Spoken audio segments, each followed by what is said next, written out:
Jangan kau membuang firman Tuhan. Loh, kalau demikian adanya, saudara-saudara Kristen saya, tolonglah kita jujur, kita fair di sini. Dudukkan perkara firman Tuhan yang Anda hidup, yang Anda sembah dalam koridor yang sebenarnya. Jangan ke Islam-Islaman. Ya kan? Coba bayangkan akun teman Kristen ada yang bernama Anak Allah. Meski dibaca Anak Allah, tapi Allah itu identik dengan Tuhannya umat Islam. Di mana teman Kristen sudah tahu Tuhannya umat Islam itu tidak punya anak, tapi dengan PD-nya nama akunnya Anak Allah. Itu kan menghujat kami tuh. Itu menghujat kami. Paulus disebut rasul, itu menghujat kami. Tapi saudara-saudara Kristen tidak mau mengerti tentang itu. Biblos di sampulnya tertulis Alkitab. Itu kan menghujat kami. Alkitab itu nama lain daripada Al-Quran. Nah, itu yang perlu dipahami hal-hal kayak begini. Kalau kita itu mau duduk bersanding, tidak ada dialog, tidak ada debat, ayo teman-teman Kristen, usung kemudian bersatulah untuk kemudian menyampaikan ke Lembaga Kitab Indonesia, mari tanggalkan semua istilah-istilah Islam di dalam Bible. Maka dialog itu tidak akan mungkin pernah terjadi. Kami tidak pernah akan sibuk dengan teos, dengan kurios, dengan apostolos. Kami gak akan pernah sibuk dengan itu. Sebagaimana kami tidak sibuk dengan Hindu, Buddha, dan yang lain. Tapi selama Kristen masih juga menyeret-nyeret ajaran Islam ke dalam kitabnya, selama itu juga kita akan selalu berdebat.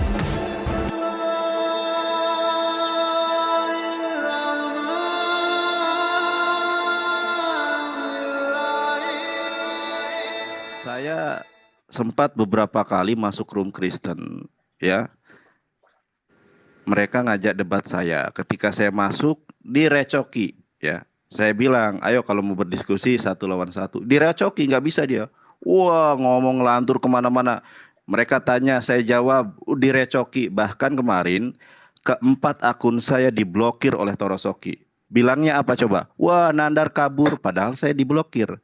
Begitupun Mikana, saya masuk, gak pernah dinaikin. Tetapi mereka memasukkan orang-orang yang kemudian tidak paham kristologi, tidak paham dan mungkin tidak berpengalaman debat lintas agama. Yang terjadi apa? Pihak Muslim dibalbali, wah seolah-olah dihujat segala macam. Tapi tidak ada pihak Kristen satupun yang menasehati mereka, tidak ada. Saya bingung ketika ada Kak Ica hadir sebagai promotor keadilan sosial bagi para pendebat. Itu justru dinasehatin ini, dinasehatin itu. Betul kata Kak Ica bahwa pro kontra itu selalu ada. Tapi kalau Kak Ica ingin kenal saya, jangan dengar kata orang lain. Ya makanya hadirnya saya ke sini ingin mengenalkan saya kepada orang-orang Kristen. Gini loh caranya berdiskusi. Apakah saya menghujat? Nah, bagaimana mungkin saya menghujat Yesus sementara Yesus adalah nabi saya? Tidak beriman, tidak Islam seseorang kalau menghujat Yesus Kristus. Bahkan di dalam Islam itu, Yesus Kristus itu adalah Rasulan ila Bani Israel. Wajihan fid dunya wal akhirah. Ada ayatnya. Yesus Kristus terkemuka di dunia dan akhirat. Tapi kalau kemudian menyampaikan ayat ini sebagai ketuhanan, nanti dulu. Mari kita berdiskusi.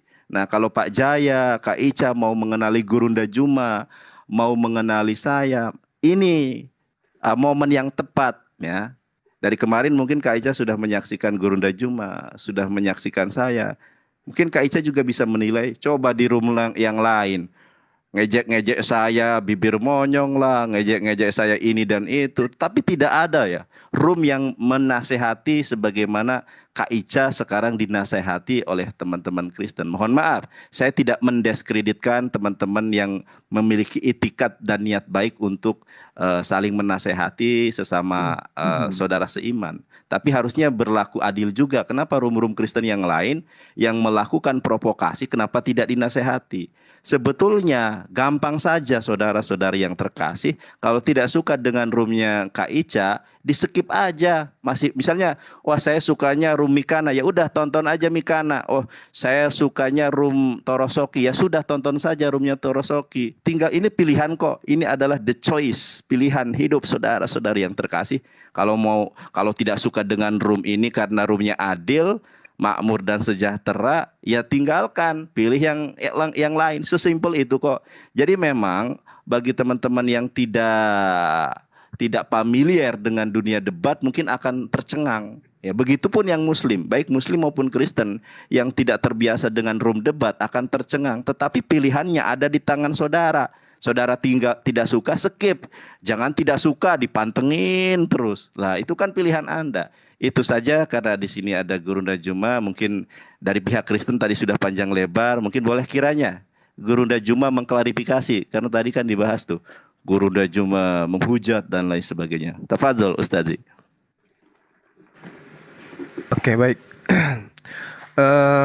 Pertama-tama saya minta maaf dulu ya terhadap ketidaknyamanan yang terjadi terhadap Mbak Ica belakangan ini.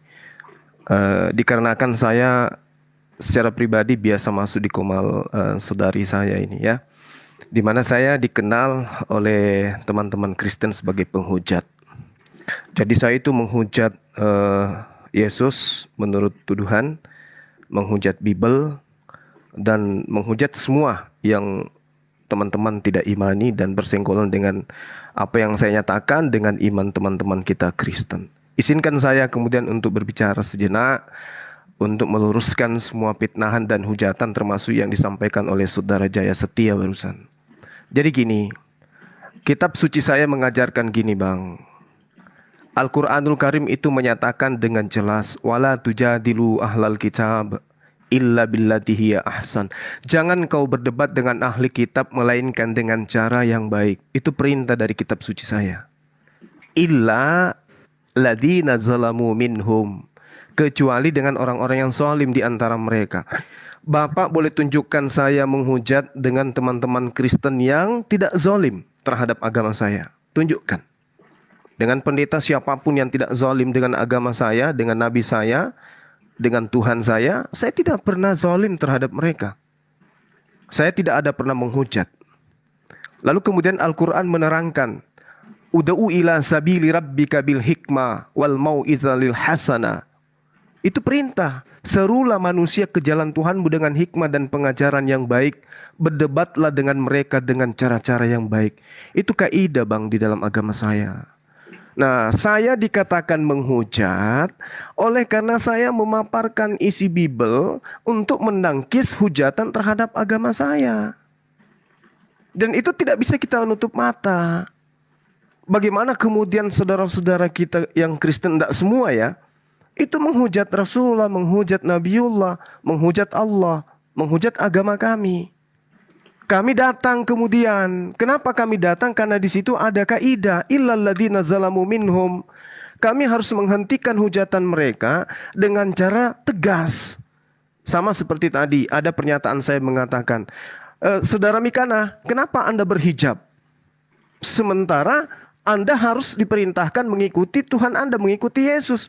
Yesus dalam kitab Anda disebut telanjang. Nah, itu dibilang saya menghujat. Padahal saya cuma menyadarkan. Gitu loh. Saya cuma menyadarkan. Artinya bahwa mau keluar dulu Pak Mikana. Yang penting jangan firman Tuhan dicemplungkan ke kotoran. Gitu aja pesan saya. Nah tuh, ini juga menghujat ini. Ini juga menghujat ini. Padahal perintahnya di dalam kitab saudara bang. Perintahnya di dalam Matius 10 nomor 16. Lihat aku mengutus kamu seperti domba di tengah-tengah serigala. Sebab itu hendaklah kamu cerdik seperti ular. Perintah Bible. Kalian harus cerdik seperti ular. Ular itu identik dengan iblis. Itu satu. Kedua, di dalam pengajaran Paulus, Filipi 1 nomor 18. Tetapi tidak mengapa. Sebab bagaimanapun juga Yesus diberitakan dengan maksud yang palsu maupun dengan jujur, tentang hal itu aku tetap bersuka cita. Jadi lucu kiranya kalau misalnya sekarang gini kita diidentikan dengan babi. Jangan kau membuang firman Tuhan. Loh, kalau demikian adanya, saudara-saudara Kristen saya, tolonglah kita jujur, kita fair di sini.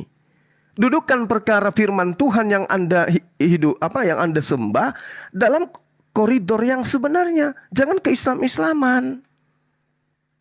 Ya kan? Coba bayangkan akun teman Kristen ada yang bernama Anak Allah. Meski dibaca Anak Allah. Tapi Allah itu identik dengan Tuhannya umat Islam, di mana teman Kristen sudah tahu Tuhannya umat Islam itu tidak punya anak, tapi dengan PD-nya nama akunya anak Allah. Itu kan menghujat kami tuh. Itu menghujat kami.